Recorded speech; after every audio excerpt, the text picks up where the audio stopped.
آیت الکرسی دراصل اللہ سبحانہ و تعالیٰ کا تعارف ہے کہ کون ہے اللہ، کون ہے خالق، کون ہے رب، کون ہے مالک، کون ہے عبادت کے لائق، اور وہ ایک ہے، اکیلا، اللہ لا الہ الا ہو۔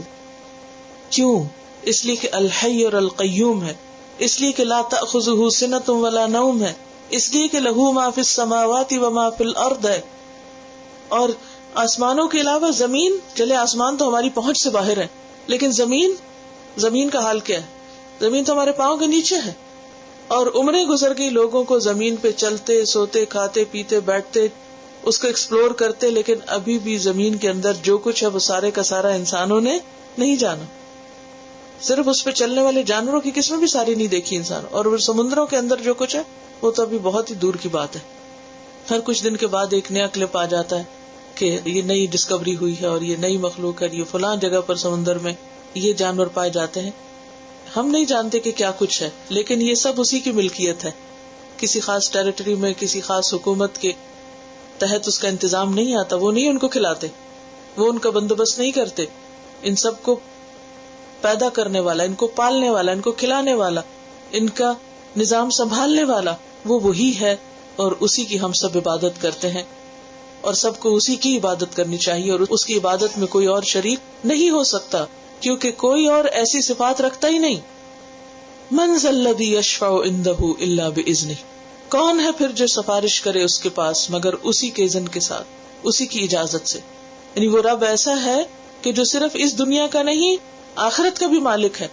لہذا آخرت میں جب انسانوں کا انجام سامنے آئے گا، ان کے درمیان فیصلہ کرے گا مالک یوم الدین، تو اس وقت کوئی آگے بڑھ کر اللہ کے فیصلے کو بدل نہ سکے گا، کوئی سفارش نہ کر سکے گا مگر وہی جس کو اللہ اجازت دے۔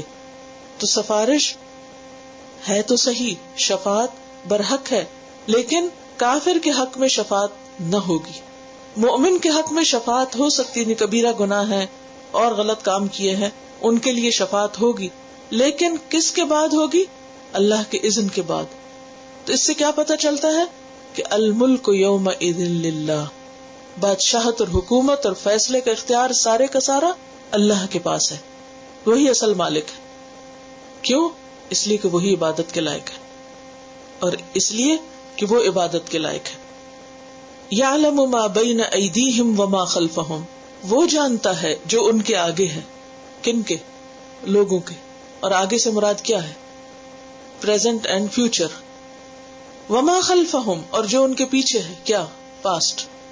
اور فزیکلی بھی آپ دیکھیں، جو ہمارے سامنے ہے اس کو ہم ایک لمٹ تک دیکھ سکتے ہیں۔ مثلا اس وقت میرے سامنے آپ لوگ بیٹھے ہوئے، پھر دیوار آ جاتی ہے آگے، دیوار کے پار کیا مجھے نہیں معلوم، لیکن اللہ کے لیے ایسی کوئی مشکل ہے، اس کو پتا ہے کہ میرے سامنے کیا کیا ہے اور دیوار کے پیچھے بھی کیا ہے، میرے پیچھے کیا مجھے نہیں معلوم۔ مثلا ہاں یہ ہے کہ دیوار ہے ایک، اور دیوار کے پیچھے کیا ہے، اب کون گزر رہا ہے وہاں سے یا نہیں گزر رہا، یا خالی ہے وہ جگہ، اور اس سے پار اور اس کے پیچھے نہیں پتا، لیکن اللہ کو سب معلوم ہے۔ اور نہ صرف یہ کہ جگہ، بلکہ ٹائم کے اعتبار سے بھی، ظرف مکان اور زمان دونوں کے اعتبار سے، مکان کے اعتبار سے بھی سب اللہ کو پتا ہے ہمارے سامنے کیا اور پیچھے کیا، اور زمانے کے اعتبار سے بھی اللہ ہی کو بس پتا ہے کہ ہمارے فیوچر میں کیا لکھا ہے اس نے ہمارے لیے، اور ہمارے ماضی میں کیا گزرا، کل کیا کیا تھا، پرسوں کیا کیا تھا، ایک ہفتہ پہلے، ایک سال پہلے، آج کے دن کیا کیا تھا، ہمیں نہیں یاد، ہمیں نہیں معلوم۔ ہم اپنا کیا ہوا، کہا ہوا، لکھا ہوا خود بھول جاتے ہیں، وہ نہیں بھولتا۔ لہذا جس کا علم اتنا زیادہ ہو وہی عبادت کے لائق ہو سکتا ہے، کوئی اور اللہ کے اس علم میں شریک نہیں۔ کوئی دوسرا انسان، کوئی دوسرا جن اور ملائکہ میں سے کوئی بھی یہ صلاحیت نہیں رکھتا۔ وَلَا يُحِيطُونَ بِشَيْءٍ مِّنْ عِلْمِهِ إِلَّا بِمَا شَاءَ، اور نہ اس کے علم میں سے وہ کسی چیز کا احاطہ کر سکتے مگر جتنا وہ خود چاہے۔ یعنی اس کا علم ہر چیز پر چھایا ہوا ہے، ہر چیز جانتا ہے وہ، اور کوئی اور اس کے علم کو نہیں جانتا، کوئی اور اس کے علم میں سے کچھ نہیں لے سکتا مگر جتنا اللہ خود دینا چاہے۔ حضرت موسیٰ علیہ السلام اگرچہ اللہ کے نبی تھے لیکن سیکھنے کا بہت شوق رکھتے تھے۔ اللہ تعالیٰ نے ان کو خضر علیہ السلام کے پاس بھیجا اور کہنے لگے کہ میں مدتوں چلتا رہوں گا جب تک کہ میں ان کو پا نہ لوں، اور پھر وہ بہرحال ان کو پا لیے. جب وہ ان سے ملاقات ہوئی تو انہوں نے کہا چلو کشتی پہ سوار ہو کے چلتے ہیں کہیں اور سیکھنے کے لیے. تو ان کے ساتھ وہ ٹریول کرتے ہیں. جب وہ کشتی پہ بیٹھتے ہیں تو ایک چڑیا آتی ہے جو سمندر میں سے ایک قطرہ پانی لیتی. تو خضر علیہ السلام کہتے کہ دیکھو میرا اور تمہارا علم اللہ کے علم کے مقابلے میں اتنا بھی نہیں جتنا سمندر کے مقابلے میں اس چڑیا کی چونچ میں قطرہ ہے. تو بات یہ کہ اللہ کے علم کا تو کوئی احاطہ کر ہی نہیں سکتا. علم ایک قوت ہوتی اور اللہ کا علم ہر چیز سے زیادہ ہے. اور کرسی کے مقابلے میں جو عرش ہے وہ کتنا بڑا ہے. جیسے اس صحرا میں ایک مندری تھی.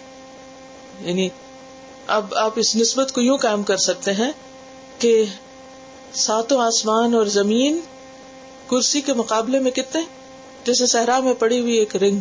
اور کرسی عرش کے مقابلے میں کتنی ہے، جیسے صحرا میں پڑی ہوئی رنگ. تو پھر آپ سوچ سکتے ہیں کہ اللہ کا عرش کتنا بڑا ہے. ہمیں اس کی کیفیت نہیں معلوم، لیکن یہ صرف ایک مثال سے سمجھائی گئی بات کہ اس کی عظمت اور اس کی وسعت کا تم اندازہ کر ہی نہیں سکتے کہ وہ کتنا بڑا ہے. وَلَا يَئُودُهُ حِفْظُهُمَا، اور نہیں اس کو تھکاتی ان دونوں کی حفاظت. کس کی؟ آسمان و زمین کی. وَهُوَ الْعَلِيُّ الْعَظِيمُ. بس اس کو پہچاننے کے لیے دو لفظ یاد رکھو کہ وہ کیا ہے. العلی العظیم، بہت بلند، بہت ہی عظمت والا ہے. بس اس کے لیے بڑائی ہی بڑائی ہے. اس کا تصور آتے ہوئے کیا ذہن میں آئے کہ وہ بہت ہی بڑا ہے، ہر چیز سے بڑا ہے.